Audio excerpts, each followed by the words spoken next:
제가 존경하는 남 목사님이 담임하시는 교회에 오늘 와서 여러분들 만나게 되고 또 말씀을 전할 수 있게 된 것을 남 목사님께 감사하고 근본적으로는 오늘 저를 인도하신 하나님 앞에 감사를 드립니다. 저는 LA에서 목회를 하는데 한 번은 어떤 젊은 여자분에게 이제 전도하려고 다가가서 이런저런 이야기를 하면서 말을 걸었습니다.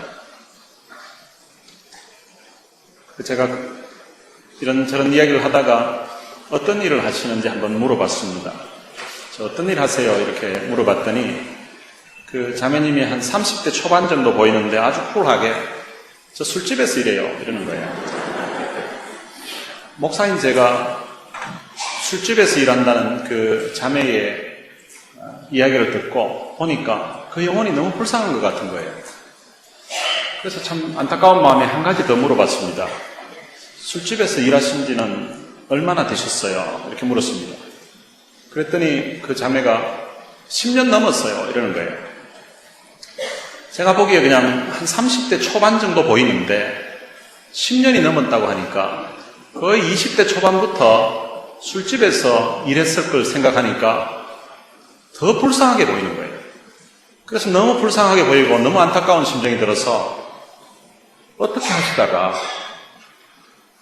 하시다가 술집에서 일하시게 되셨어요? 이렇게 물었습니다. 그랬더니 그 자매가 아주 쿨하게 다 팔자지요 뭐 이렇게 이야기하는 거예요. 그러더니 그 자매가 저희한테 물어요. 선생님은 어떤 일 하세요? 이렇게 물었습니다. 그래서 저는 목회합니다. 이렇게 이야기했습니다. 그랬더니 그 자매가 목회가 뭐예요? 이렇게 하는 거예요. 저 교회 목사입니다. 이렇게 했어요. 그랬더니 이 자매가 저를 보면서 어떻게 하시다가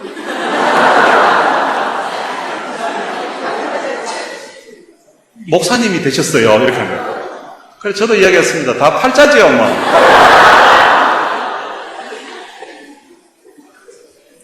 그랬더니 그 자매가 아니 목사님도 저처럼 팔자라는 말을 하세요. 이렇게 이야기하는 거예요. 그래서 제가 자매님이야 팔자라고 해야 알아듣지 하나님의 섭리라고 하면 알아들으시겠어요? 오늘 여러분들이 예수 믿고 하나님의 자녀가 되어서 대구 서부교회 이 오후 3시 예배당에 앉아있는 것이 이 일요일날 내가 왜 이 자리에 앉아있는지 잘 모르겠다 생각하시는 분은 팔자구나 생각하시면 됩니다. 그런데 상당수가 내가 오늘 이 자리에 앉게 된 것은 그냥 일반 세상 사람들이 말하는 팔자가 아니라 하나님의 특별한 계획이 있어서 하나님의 특별한 은혜로 하나님의 섭리 가운데 오늘 내가 여기까지 왔고 오늘 이 자리에 앉아있다고 고백하리라고 믿습니다. 제가 믿기는 어쩌면 제가 오늘 이 자리에 서게 된 것도 그리고 또 여러분들이 하고 많은 목사님들 있겠지만 이 LA에서 오늘 서보천 목사의 설교를 듣게 하신 것도 지금은 잘 모르지만 한 시간이 채 가기 전에 하나님이 저 목사님을 통하여서 내게 특별한 은혜를 주시려고 이렇게 인도하셨구나 라는 그런 깨달음이 여러분들에게 있게 되시기를 바랍니다. 어느 교회 찬양대에 여집사님이 계셨는데 이 여집사님이 노래를 너무 못하시는 거예요. 이분이 연습할 때도 계속 틀리니까 연습하는 시간이 자꾸 많아지는 거예요.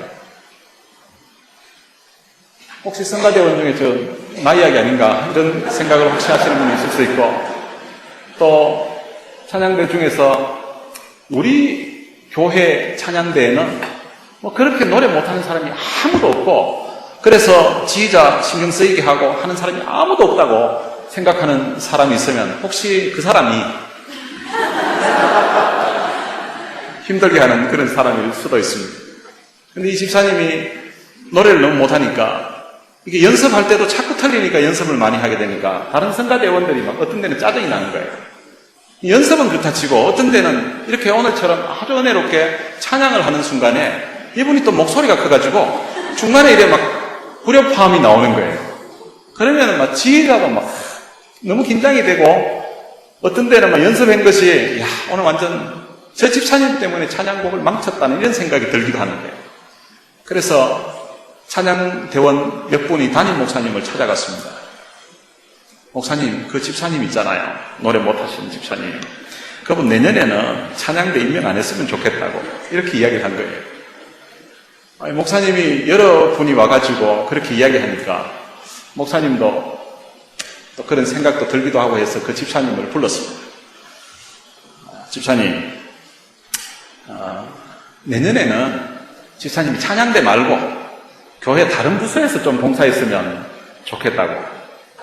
아니, 목사님 왜 그러세요? 저는 찬양대 쓰는 게 너무 좋고 너무 행복하고 얼마나 참 좋은지 몰라요. 전 찬양 연습하고 찬양할 때가 제가 제일 행복해요. 이 집사님이 노래만 못하는 것이 아니라 눈치도 없는 거예요. 그래가지고 목사님이 사실대로 이야기했습니다. 집사님, 사실은 집사님 노래 못한다고 이야기하시는 분이 있어서 그래 제가 말씀드리는 겁니다. 아니 도대체 누가 내 노래 못한다고 이야기했냐고. 누구냐고. 집사님 한 사람이 아니고 여러 사람입니다. 아니 몇 명이나 그랬는데 그게 사실은 5명이 그랬습니다.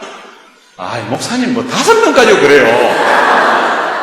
저는 목사님 설교 못한다는 이야기 50번도 더 들었어요. 그런데 제가 목사님인데 아무 말도 안 했잖아요. 혹시 찬양대 하는데 누가 옆에서 하지 말라고 그러더라도 주님이 여러분들을 임명했다고 생각하고 믿고 끝까지 할 수 있게 되시기를 바랍니다. 그리고 여러분들의 삶에 늘 찬송이 끊이지 않게 되시기를 바랍니다. 아니 여러분들의 인생 자체가 하나님의 찬송거리가 되시기를 주님의 이름으로 축복합니다. 오늘 이 본문 봉독했던 마태복음 20장은 흔히들 포도원 품꾼의 비유라고 그렇게들 말하고 있습니다. 그렇게 말하는 이유는 오늘 본문 속에 포도원 품꾼들이 나오기 때문입니다. 근데 사실은 이것은 포도원 품꾼의 비유가 아니라 포도원 주인의 비유라고 해야 맞습니다. 왜냐하면 1절에 보면 그렇게 할 근거가 나옵니다. 천국은 마치 품꾼을 얻어 포도원에 들여보내려고 이른 아침에 나간 집 주인과 같으니라고 기록되어 있기 때문입니다. 그러니까 사실은 품꾼에 대한 이야기를 하려고 하는 것이 아니라 앞부분에 보면 천국이라고 한 것 보면 천국에 대해서 하나님의 나라에 대해서 이야기하는 거고요. 그리고 그 하나님의 나라의 주인이신 하나님에 대해서 이야기하는 내용이 오늘 이 본문이라고 할 수 있습니다. 오늘 포도원의 주인은 이분이 천국의 주인이신데 이른 아침에 우리 시간으로 하면 그때 당시 이른 아침이 보통 이제 일하는 시간이 아침 6시부터 오후 6시까지 이렇게 일하는 것을 풀타임이라고 했다고 합니다. 그래서 이른 아침이라고 하면 아침 6시, 새벽 6시에 이제 오늘 본문에 보면 장터에 일꾼을 구하기 위해서, 품꾼을 구하기 위해서 나갔다고 합니다. 이 장터라는 것은 요즘식으로 하면 그냥 인력시장이에요. 인력시장에 사람을 구하러 갔는데 거기 가서 이제 일할 사람을 몇 사람, 하루 한 데나리온, 그때 당시 하루 노동자의 하루 일당인데 한 데나리온씩 주기로 약속을 하고 자기 포도원에 데리고 왔습니다.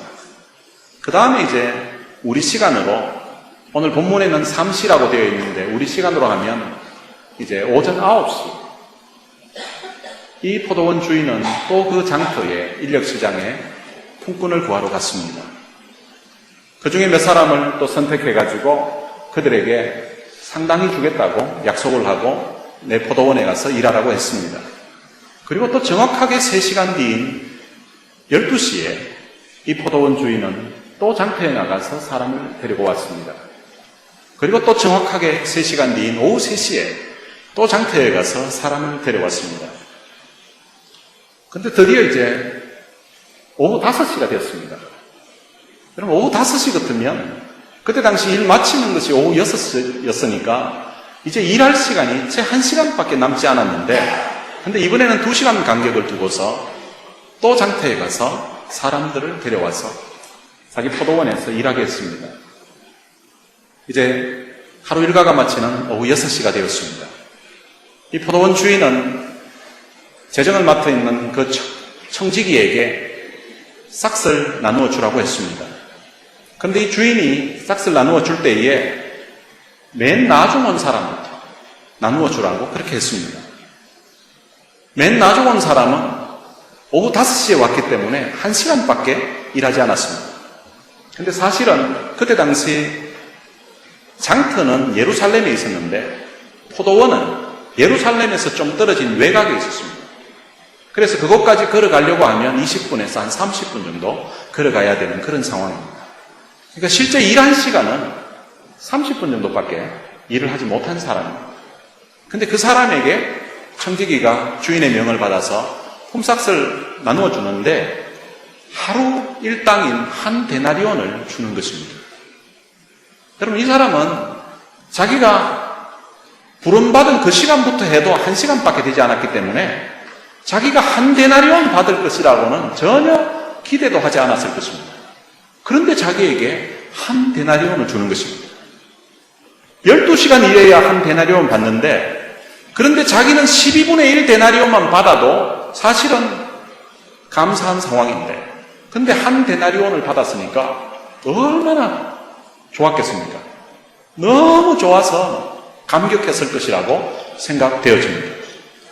그런데 이 사람보다 더 기뻐하고 더 좋아했을 사람이 있습니다. 그럼 누구겠습니까? 이른 아침에 온 사람입니다. 아니, 저 사람 1시간 일했는데 주인이 한 데나리온을 주는 거예요. 그러면 나는 12시간 일했으니까 그럼 얼마예요? 12데나리온이잖아요. 이거 완전 대박이잖아요. 와, 오늘 진짜 대박이구나 이거. 너무 기대했습니다. 그런데 오후 3시에 온 사람에게 품삯을 나눠줬는데 보니까 한 데나리온을 또 주는 거예요. 아니, 도대체 저 주인은 계산을 어떻게 하길래 1시간 일한 사람과 3시간 일한 사람 똑같이 취급하지? 이런 생각이 들었습니다. 그리고 정오에 온 사람, 6시간 일한 사람에게도 한 데나리온을 줍니다. 아마 이른 아침에 온 품꾼들은 이거 좀 이상하다 이거. 혹시, 아니 설마 나는 다르겠지. 이렇게 생각했는데 오전 9시에 온 사람에게도 똑같이 한 데나리온을 주는 것입니다. 설마 나는 아니겠지. 설마 이렇게 생각했는데 자기에게 똑같이 한 데나리온을 주는 것입니다. 이 사람이 아주 화가 났습니다.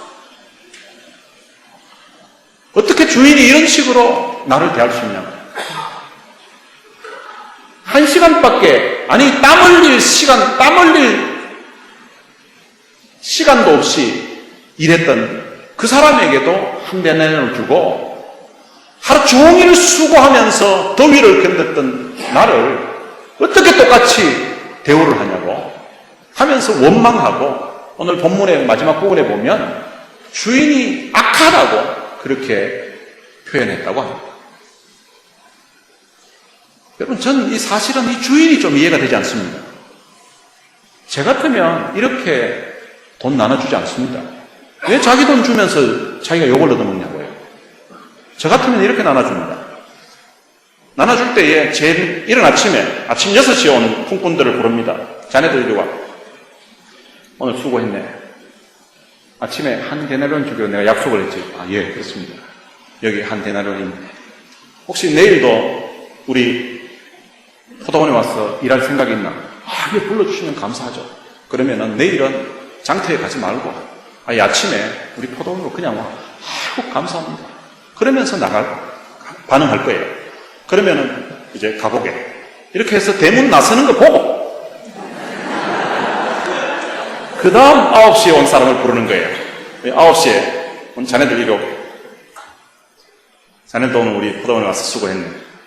자, 여기 한 데나리온입니다. 저희들은 아침 일찍부터 온 게 아닌데요. 그래도 괜찮네. 그냥 한 데나리온 가져가라. 내일도 혹시 우리 포도원에서 일할 생각이 있나? 불러주시면 감사하죠. 내일은 장터 가지 말고 아침에 6시에 내 포도원으로 바로 출근하겠다. 감사합니다. 나갔을 거예요. 그리고 오후 12시에 온 사람들, 자기는 반 데나리온 받을 걸로 생각했는데 한 데나리온 주면 얼마나 고마웠겠어요. 그리고 오후 3시에 온 사람도 한 데나리온 주면 너무 고맙더라고요. 3시에 온 사람 대문 앞 나가 쓰는 거 보고 마지막에 이제 오후 5시에 온 사람 부르는 거예요. 오늘 자네도 우리 포도원에 와서 수고했니? 제가 뭐 수고한 게 있습니까? 저는 뭐 일을 하려고 하니까 끝났는데요. 자, 여기 통장 여기 있네. 한 데나리온. 아니 저는 1시간도 채 일을 못했는데요. 그런데 이만큼 주시냐고. 이걸 가져가서 음식이라도 사가지고 저녁에 집으로 가게. 그래야 내일 자네 처와 자식들이 먹을 수 있지 않나. 이렇게 황송했어요. 내일은 우리 포도원으로 바로 아침에 오고 내일 일할 것까지 확정됐으니까 얼마나 감격하겠어요. 그럼 제가 만약에 오후 5시에 왔는데 그렇게 저인데 한 데나리온 주면서 내일은 그냥 오라고 하면 너무 감격해가 아마 눈물이 날 것 같아요. 눈물이 피리도 같아요. 그러면 다 고맙다는 이야기를 들을 건데 왜 순서를 거꾸로 해가지고 자기 돈 주면서 욕을 얻어먹냐 이거죠. 순서를 거꾸로 주면서 욕을 안 얻어먹는 방법도 하나 있긴 있습니다. 어떻게 하면 되는 거 아닙니까? 오후 5시에 온 사람 부르는 거예요. 자네 오늘 우리 포도원에 와서 얼마 동안 일했나? 부름받은 그 시간부터 해도 1시간밖에 안 됩니다. 그래, 그러면 내가 12분의 1 데나리온 주면 되겠나? 그렇게. 예. 그리고 오후 3시에 온 사람. 자네는 4분의 1 데나리온 주면 되겠나? 예. 그리고 오후 12시에 온 사람들은 반 데나리온. 그리고 이른 아침에 온 사람은 한 데나리온 주면요. 다 좋아할 거 아니에요. 혹시 자네들 내일도 우리 포도원에 와서 일할 생각 있냐? 이거 불러만 주시면 감사하죠. 그럼 내일 아침에 장터로 가지 말고 다들 우리 포도원으로 오게. 이러면요. 다 나가서 좋아서 다 감격할 것 같아요. 여러분, 이 포도원 주인이 저만큼 머리가 안 돌아가서 순서를 이렇게 거꾸로 해서 욕을 얻어먹는 게 아닙니다. 사실은 주인은 이것을 거꾸로 하면서 이렇게 전해줌으로써 포도원 품꾼들과 그리고 또한 이 글을 읽는 사람들에게 특별하게 전해주고 싶은 메시지가 있었기 때문입니다.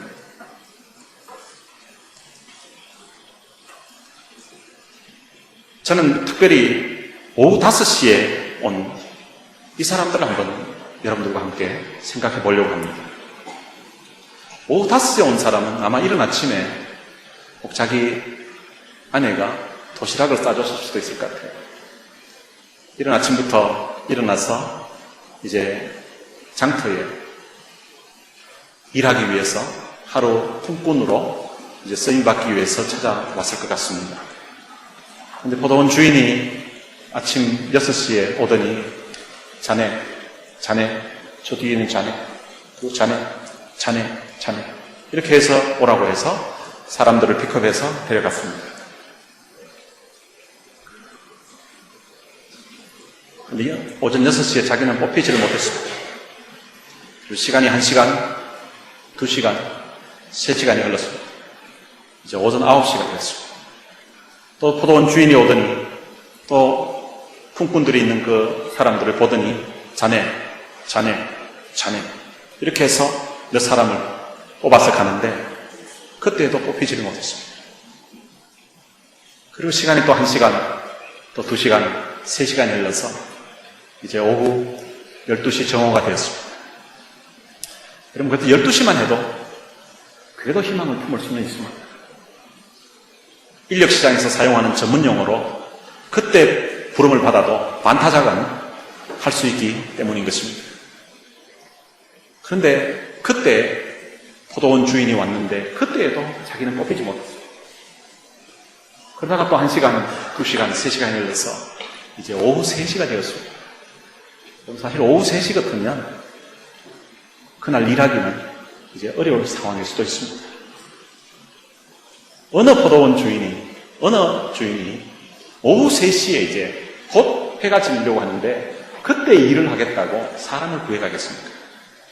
오후 3시만 돼도 더 이상 사실 희망이 없는데, 근데 그때 또 어떤 포도원 주인이 와서 사람들을 한 사람 또 몇 사람 이렇게 선택해서 데려갔습니다. 근데 그때에도 뽑히지 못했습니다. 시간이 또 1시간 지나가고 또 1시간 지나서 이제 오후 5시가 됐습니다. 이제 1시간 있으면 저물게 되고 이제 일이 끝나는 그런 상황입니다. 그럼 오후 5시 같으면 더 이상 일할 희망이 없습니다. 희망을 걸 수 있는 시간이 아닙니다. 왜냐하면 일하러 가는 시간만 해도 걸어가면 20분, 30분 걸립니다. 더 이상 일할 수 있는 가능성이 없는데, 그럼에도 불구하고 그 장터를, 그 인력시장을 떠나지 못하고 그곳에서 혹시라도 부름받을까 싶어서 거기에 기다리고 있었습니다. 그럼 이 사람은 왜 오후 5시 같으면 더 이상 일할 희망이 없는데 집으로 돌아가지 않고 거기 계속 기다리고 있었을까요? 그럼 그 당시 품꾼들은요, 종들보다도 못한 위치예요. 종들은 좋은 주인 만나면 일단은 자기가 먹고 자는 문제가 해결되어 있는 상황이에요. 근데 품꾼은요, 하루 벌어서 그 다음 날을 그 당시 사는 사람들이에요. 한 데나리온 하면 그 당시 한 4인 가족 정도가 하루 먹을 수 있는 음식을 살 수 있다고 해요. 그러니까 오늘 한 데나리온 받아야 한 4인, 자녀 둘 정도 있으면 4인 가족이 내일 먹을 수가 있는, 생계가 유지되는 그런 사람이에요. 한 12시 정도 돼가지고 더 이상 오늘 일하기는 어렵다고, 이제 더 이상 일할 가능성이 없다고 해서 집으로 일찍 들어가게 되면 남편을 기다리고 있는 그 부인에게, 그리고 아빠를 기다리고 있는 그 자녀들에게 우리 내일 굶어야 돼 하는 신호를 주는 상황이라서 이 사람은 오후 5시가 되었음에도 불구하고 지금 집으로 돌아가지를 않고 있는 것입니다. 한국의 IMF 시대 때에 많은 사람들이, 젊은 사람들이 직장을 잃은 상황이 되었습니다. 그때 직장에서는 이제 명퇴라고 해가지고 이제 해고되었음에도 불구하고 아내에게 또 자식들에게 이제 해고되었다는 그 이야기를 참아하지 못하고 평상시처럼 출근하는 것처럼 이른 아침에 나가서 친구들, 그리고 또한 지인들, 거래처 사람들을 찾아다니면서 일거리를 찾다가 또 일거리를 구하지 못하고 집에는 아무 일 없이 이제 저녁 때에 마치 정상적으로 퇴근해 온 것처럼 그렇게 지냈던 많은 남자들이, 가장들이 있었습니다. 바로 그와 마찬가지로 이 오후 5시에 되었음에도 불구하고 이 사람은 그 장터를 떠날 수가 없었던 것입니다. 여러분, 오후 5시까지 남아있는 사람들은 어떤 사람들이었을까요? 그냥 보기에도 아주 왜소해 보이는 그런 사람일 걸로 생각되었습니다. 그리고 전혀 힘을 쓰지 못할 것 같은 그런 비실비실 걷는 그런 사람이었을 것 같아요. 겉으로 보기에 나이가 좀 많이 들고, 그리고 또 어떤 사람은 감기라도 걸렸는지 콜록콜록 기침을 하고, 저 사람 데려가 봐야 전혀 일단 저도 일을 그만큼 못할 사람이라고 판단되었기 때문에 앞에 오전부터 해서 오후 3시까지 왔던 그 포도원 주인들에 의해서 뽑히지를 못했을 것입니다.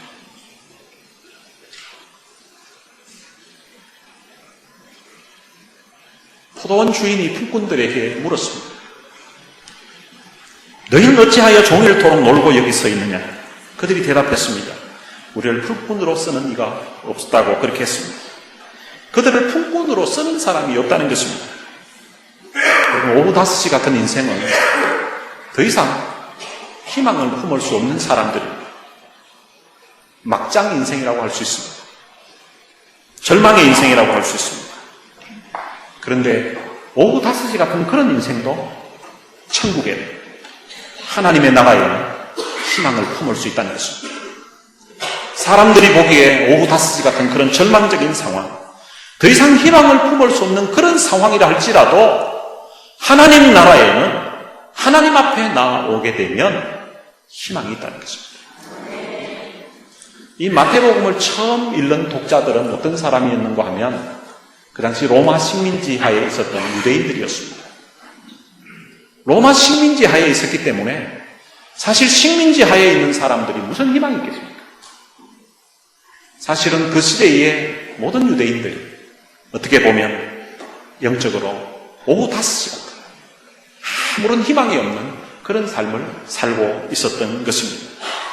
그런 오후 5시 같은 인생이라 할지라도 하나님 앞에 나오면 희망이 있고 하나님 앞에 나오면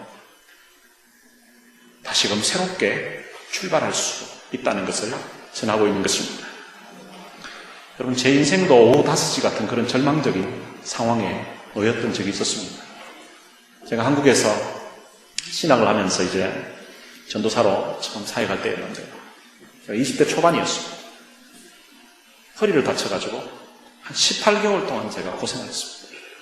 30분 이상 서 있지도 못하고 잘 앉아있지도 못했습니다. 거의 누워서 생활하는 그런 상황이었습니다. 주일날 교회 한번 갔다 오면 교회는 전도사는 주로 서가지고 있더라고요. 주일학교 9시에 설교할 때도 서가지고 있고요. 예배 때는 또 인원수 파악한다고 왔다 갔다 하면서 주로 많이 서 있고요. 그리고 또 점심 먹고 나면 오후에 중고등부 할 때도 또 설교는 서서 하게 하더라고요. 아니, 뒤에 의자 좀 높은 거 갖다 놓고 앉아서 설교하면 편할 것 같은데 교인들은 앉아있고 왜 목사는, 전도사는 서서 하는지 그때도 이해가 잘 안 갔습니다. 찬양 리더들은 찬양 리더하다가 우리 다 같이 일어나서 찬양하시겠습니다. 이래도 또 일어나거든요. 근데 목사님들 설교하면서 우리 다 같이 일어나서 설교 듣겠습니다. 이렇게 하는 목사는 제가 본 적이 없습니다. 그리고 또 주일 저녁 예배가 있었는데 학생부 찬양대 이제 찬양을 합니다. 저는 음악을 전공한 사람도 아닌데 저보고 또 학생부 성가대 지휘를 하라는 거예요. 허리 아픈 사람이 성가대 연습시킬 때 성가대원들은 앉아있는데 또 지휘자는 또 서서 하는 거예요. 그러니까 이게 막 하루 종일 주로 서 있는 시간이 많다 보니까 주일날 다 마치고 집에 돌아오면 녹초가 돼요. 그렇게 한 18개월 생활하니까 더 이상 살고 싶은 생각이 없더라고요. 한 번은 그때 저희 교회 금요 기도회가 없었던 상황이라서 저 혼자 이제 교회 가서 밤에 혼자 철야 기도를 했습니다. 그전에는 주암산 기도원에 금요일마다 가서 기도하다가 나중에는 허리가 아파서 걸어 올라가지를 못하겠는 거예요. 그래서 교회에 가서 혼자 기도를 했는데 그날 저녁에는 너무 힘들어서 밤새도록 기도했는데 한 가지 제목만 가지고 기도했습니다. 비장한 각오를 가서 교회 갔는데 하나님, 오늘 이 밤에 내 심장이 좀 먹게 해주십시오. 하나님, 날 좀 죽여주십시오. 더 이상 살고 싶은 생각이 없습니다. 이렇게 아픈데 살았으면 뭐 하겠습니까? 하나님, 날 좀 죽여달라고. 밤새도록 나 죽여달라고 그렇게 기도했습니다. 근데 그때는 너무 간절했는데 지나고 나서 생각해보니까 그런 기도를 하다도 집에서 하지 왜 교회 가서 했을까? 그런 생각이 들어요. 만약에 그 기도가 응답돼가지고 제가 이게 교회 죽어 있으면 새벽 기도 나오는 목사님하고 교인들이 얼마나 놀라겠습니까? 전에 제 친구 목사 중에 하나가 자기는 참 목사로 부름 받은 게 너무 감사해서 자기는 말씀 전하다가 죽는 게 소원이란대요. 근데 그 친구 보고 쓸데없는 생각하지 마라. 설교 잘하고 집에 가서 심장이 먹든지 그래 죽어라. 설교 말씀 전하다가 강대상에서 죽으면 그 예배가 되겠냐고. 교인들 심장 약한 사람은 같이 죽는다. 근데 제가 그런 상황을 몰라서 이제 지금 교회 가서 기도하면 더 잘 응답되는 줄 알고 죽고 싶어가지고 밤새도록 기도했는데 안 죽는 거예요. 야, 그렇게 간절하게 제가 기도해 본 적이 없는데 나 죽여달라고 밤새도록 기도했는데 안 되는 거예요. 새벽 무렵이 돼가는데 기도를 바꿨습니다. 하나님, 내가 밤새도록 나 좀 오늘 밤에 죽여달라고 심장 먹게 해달라고 기도했는데 하나님 데려가실 의사가 없는 것 같은데 그러면 한번 고쳐주시면 안 되겠습니까? 사지 멀쩡해가지고 건강해가지고 사기치고 깡패짓하고 그렇게 남 해코지나 하고 살아가는 인간도 많은데 나 주님 위해서 한번 살려고 하는데 한번 고쳐주시면 안 됩니까? 빛이 있으라 하시며 빛이 있었던 그 전능하신 하나님, 오천이 허리 문제 해결되라고 한마디만 하시면 저는 해결될 줄로 믿습니다. 그렇게 울면서 다시 기도했는데요. 근데 그날 이후로 지금 한 30년 정도 됐는데요. 허리 괜찮습니다. 그리고 제가 경제적으로, 방금은 육체적으로 오후 5시 같은 그런 상황이었고요.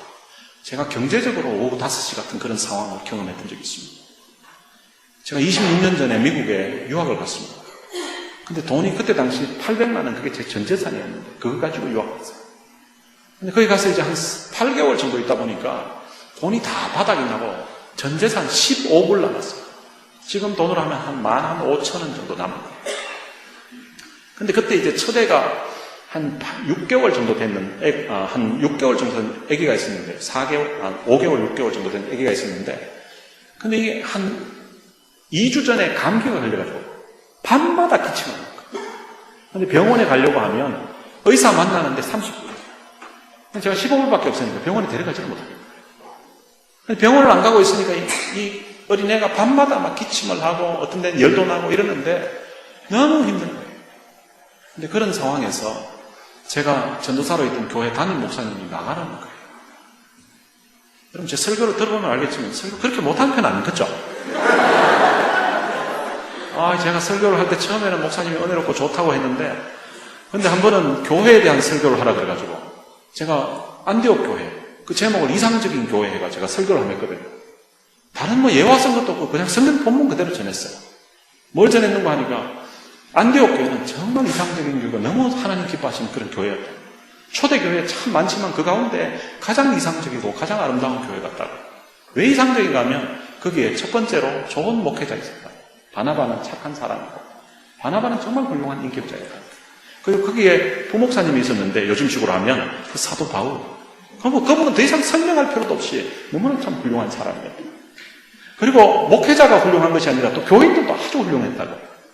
그 사도들의 가르침을 받아서 1년 동안 그들이 삶을 살아가는데 그리스도인이라는, 크리스찬이라는 이름을 예루살렘 교회에서는 못 받았는데 이 사람들이 주님 닮은 사람이고 예수 닮은 사람이라고. 마치 옛날에 우리가 들었던 그 예수 모습이 이 사람들 속에 보인다고 해가지고 그리스도인이라는 이름을 받은 사람들. 그러니까 교인들이 사람들이 참 너무 좋았다. 그리고 이들이 한 일인데 정말 주님 기뻐하시는 일을 했다. 구제하는 일을 했고, 그리고 또 선교하는 일을 했다. 모교회, 예루살렘 교회 어렵다고 하니까 구조를 보내고, 그리고 예루살렘 교회에서는 선교사 파송하지 못했는데 첫 번째로 바나바, 바울을 선교사로 파송했던 교회가 이 안디옥 교회다. 이 이야기했습니다. 근데 이 설교 끝나고 이제 금요일날 교회 이제 뭐 주보하고 이렇게 해서 갔더니 담임 목사님이 서준서 이리 오라고 예약하고 갔더니 설교를 어떻게 그따위식으로 하냐고. 예? 설교를 어떻게 그따위식으로 하냐고. 무슨 말씀하시는지 제가 잘 못 알아듣겠는데. 아니, 강대상에 일개 교육전사가 올라가가지고 어떻게 담임 목사를 그런 식으로 깔 수가 있냐고. 전 목사님에 대해서 제가 아무 말도 안 했는데요. 그러니까 바나바는 훌륭한 목회자라며, 훌륭한 인격자라며, 착한 사람이라고. 그러면 이상적인 교회 바나바가 그렇게 훌륭하면 이 교회 담임 목사는 성격 괴팍하고 더럽다는 말이잖아. 저는 그런 뜻으로 이야기한 게 아닌데요. 교인들이 다 그렇게 이해했다고. 제가 생각에는 교인들도 그런 식으로 이해하지는 않았을 것 같은데요. 했더니 아니 어떻게 담임 목사가 지금 말하는데 말끝마다 말대꾸를 하냐고. 도대체 가정교육을 어떻게 받았길래 한국에서도 그런 식으로 전도사 생활을 했냐고. 이러면서 했던 소리 또 하고 했던 소리 또 하면서 2시간 동안 가정교육부터 해가지고 이거는 교육자로서의 자질이 없다고. 그러면서 이제 교회에서 나가라고 하는 거예요. 갈 데도 없는데. 그래서 다른 교회 사역지를 구하려고 이력서를 신문 보고 이렇게 몇 곳에 넣었는데 연락이 안 오는 거예요. 이제 렌트비를 낼 때는 되는데 교회에서는 나와야 돼요. 돈은 전 재산이 15불밖에 없고. 그래서 다른 일이라도 한번 해봐야 되겠다 싶어가지고 이제 신문 보고 구인란에 이것저것 제가 할 수 있는 일을 찾아봤습니다. 근데 제가 신학대학을 바로 들어가서 그리고 제가 전도사 생활밖에 안 해봤기 때문에 다른 일을 해본 게 없어요.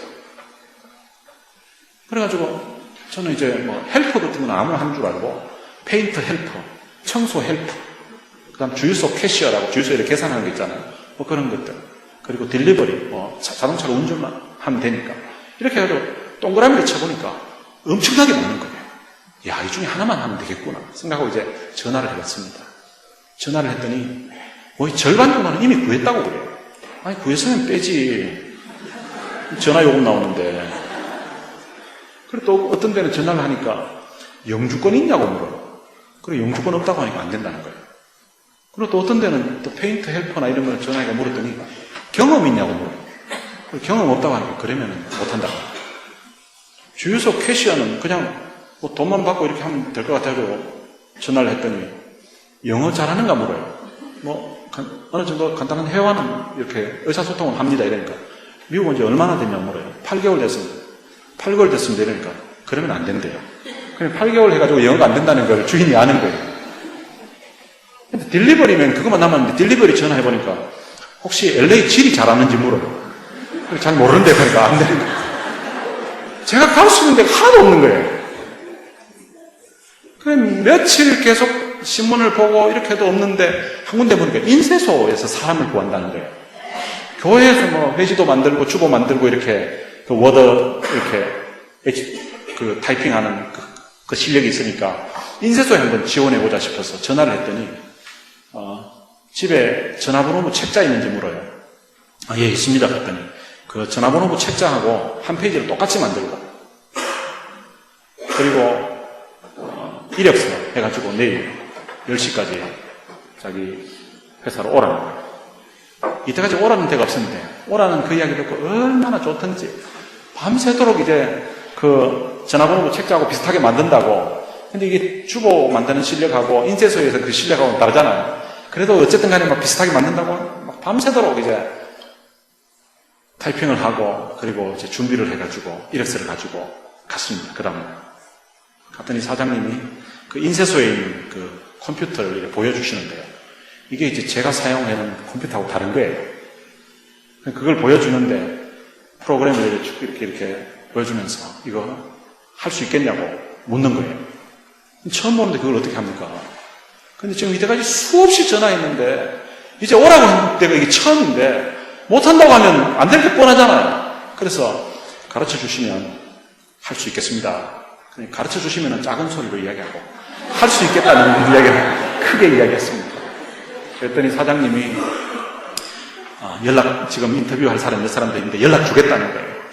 연락 준다는 그 이야기 듣고 너무 좋아가지고 이제 취직만 되면 아이 병원에도 데려갈 수 있고 또 렌트비도 해결될 수 있고 일단은 우리가 미국에서 살아갈 수 있으니까 너무 좋아가지고 집으로 이제 가가지고 저희 아내에게 여보 오늘 인터뷰했는데 사장님이 연락 준다 했다고 너무 좋아가지고 기도하면서 하루 이틀 3일 이렇게 간절하게 사장님이 전화 오기를 기다렸는데요. 지금 24년이 넘었는데 아직 연락이 없습니다. 그런데 담임 목사님이 저를 나가라고 한 상황인데 나가라고 해놓고 일할 거는 왜 그래 많이 줬는지 하루 종일 이게 끝이 나지 않고요. 밤 12시가 됐는데 끝이 안 나는 거예요. 근데 보니까 이게 아직도 한 2시간은 더 해야 될 거예요. 그럼 집에 갔다가 새벽 4시에 일어나가지고 또 교인들 픽업 해가지고 제가 와야 되는, 새벽 기도 와야 되는 그런 상황이라서 오늘 뭐 잠 다 잤다 싶은 거예요. 답답한데 어차피 오늘 집에 못 갈 것 같으면 한 한두 시간 남은 것 같아요. 그래서 오늘 그냥 철회한다 생각하고 교회 가서 답답한데 기도나 해야 되겠다 생각하고 그 본당에 밤 12시에 가가지고 아무도 없는데 혼자 가서 기도를 했습니다. 하나님 나 좀 도와달라고. 이역만리 미국 땅에 제가 의지할 사람이 아무도 없습니다. 이곳에 보낸 분도 하나님이시라면 하나님의 그게 나 좀 도와주십시오. 지금 담임 목사님이 나가라고 하는데 제가 갈 곳이 없습니다. 이력서를 보내도 오라는 데가 없고 일반 직장이라도 한번 구해보려고 해도 오라는 데가 없습니다. 하나님 나 어떻게 할까요? 저 혼자 같으면 그냥 어디 교회 사찰처럼 가가지고 아니면 뭐 가서 교회 가서 그냥 철야 기도하겠다 하면서 교회 가서 그냥 좀 기도하겠다고 이렇게 해서라도 거기서 기도하다가 자더라도 어떻게 있겠는데 지금 갓난애기 아들도 있고 저희 처는 또 어떡합니까? 아이는 지금 감기가 걸린 지 지금 2주가 됐는데 낫지도 않는 상황입니다. 하나님 어떻게 좀 도와주셔야 안 되겠냐. 하나님 좀 도와달라. 그렇게 한참을 하나님 앞에 기도를 하고 있는데, 근데 1시간 정도 기도를 하는데요. 근데 그때 찬송가 한 곡이 생각이 나는 거예요. 근데 그 밤중에 새벽 1시에 혼자 그 생각났던 그 찬송을 펴가지고 밤중에 혼자 그 노래를 불렀습니다. 이 세상의 친구들 나를 버려도 나를 사랑하느니 예수뿐일세. 예수 내 친구 날 버리잖네. 온 천지는 변해도 날 버리지 않네. 검은 구름 덮이고 광풍이라도 예수 나의 힘되니 겁낼 것 없네. 예수 내 친구 날 버리잖네. 온 천지는 변해도 날 버리지 않네. 괴로운 일 당해도 낙심 말아라. 영원하신 주 능력 나를 붙드네. 예수 내 친구 날 버리잖네. 온 천지는 변해도 날 버리지 않네. 이 찬송을 부르는데 얼마나 눈물이 나는지. 근데 그 흐르는 눈물과 함께 교회에서 쫓겨나야 되는, 나를 쫓아내는 그 목사님에 대한 어떤 원망, 그리고 섭섭함, 그리고 일자리 참 구하지 못해서 힘들어했던 그런 아픈 마음, 그런 마음들이 막 치유가 되는 것 같아요. 그 밤에 새벽 1시에 뭐 일자리가 구해진 것도 아니고 사역지가 새로 구해진 것도 아닌데 이상하게 그 찬송 부르는데 그 눈물과 함께 마음에 평안이 몰려오기 시작했습니다. 그리고 내 마음에 이 가사 내용처럼 확신이 들었습니다. 이 세상의 친구들 나를 버려도 나를 사랑하시는 분 계십니다. 검은 구름 덮이고 광풍이 일어도 예수 나의 힘되니 겁낼 것 없다. 괴로운 일 당해도 낙심 마라. 영원하신 주 능력 나를 붙들어 주시겠다는 거예요. 주님이 내 곁에서 나를 위로해 주시는 그런 은혜를 그 밤에 경험하게 되었습니다. 그러면서 제 마음에 평안이 있게 되고요. 마음이 평안하다 보니까 얼굴에 빛이 나게 되고 감사가 있게 되고, 그러면서 하나님이 일할 곳도 사역할 곳도 하나님이 새로 또 인도해 주셔서 오늘 여기까지 오게 됐습니다. 혹시 이 자리에 오후 5시 같은 그런 인생 계십니까? 혹시 과거의 저처럼 육체적인 건강의 상태가 오후 5시 같은 그런 상황일 수도 있고, 때로는 경제적으로 오후 5시 같은 그런 상황일 수도 있고요. 때로는 가정 형편이 오후 5시 같은 그런 상황일 수도 있고, 때로는 부부관계에, 때로는 사람들과의 인간관계에 오후 5시 같은 그런 절망적인 상황에 놓여 있는 분도 있을 수 있습니다. 그러나 어떤 상황이라 할지라도 하나님 그분 앞에 나아오며 희망을 품을 수가 있습니다. 하나님 그분 앞에 나오게 되면 하나님의 은혜로 오늘 우리의 심령과 삶이 새롭게 출발할 수 있게 된다는 것입니다.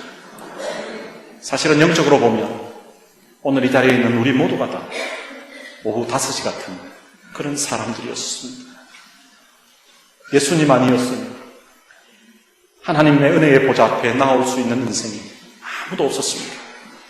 오늘 우리 찬양대가 찬양했던 것처럼 은혜 아닙니다. 은혜 아닙니다. 십자가의 그 사랑, 십자가의 그 능력, 그 은혜 아니면 어느 누구도 이 자리에 하나님의 존전에 나올 수가 없었던 그런 인생들이었습니다. 그런데 하나님께서 오늘 오후 5시 같은 오늘 우리 인생들에게 하나님이 찾아와 주시고 하나님이 은혜를 주셔서 오늘 이 자리에까지 올 수 있게 된 것입니다. 사랑하는 성도 여러분, 오늘 우리 인생이 영적으로 오후 5시 같은 그런 인생들이었는데 그때 우리의 삶의 여정 속에 마치 오후 5시 같은 또 그런 절망적인 상황도 있습니다. 그런데 하나님께서 저의 인생에 그 고민의 문제를 해결해 주셨던 것처럼 여러분들의 그 문제를 하나님이 해결해 주시고 오늘 여기에까지 하나님의 은혜로 지켜주시고 도와주셨던 것입니다. 이 하나님의 은혜에 대한 그런 감사가, 그런 감격이 여러분들의 심령에 있게 되시기를 바랍니다. 그 십자가의 사랑, 아들을 주신 그 하나님의 그 크신 은혜에 감격해서 여러분들의 남은 삶을 하나님 앞에 헌신하면서 하나님 앞에 찬송하며 살게 되시기를 주님의 이름으로 축복합니다.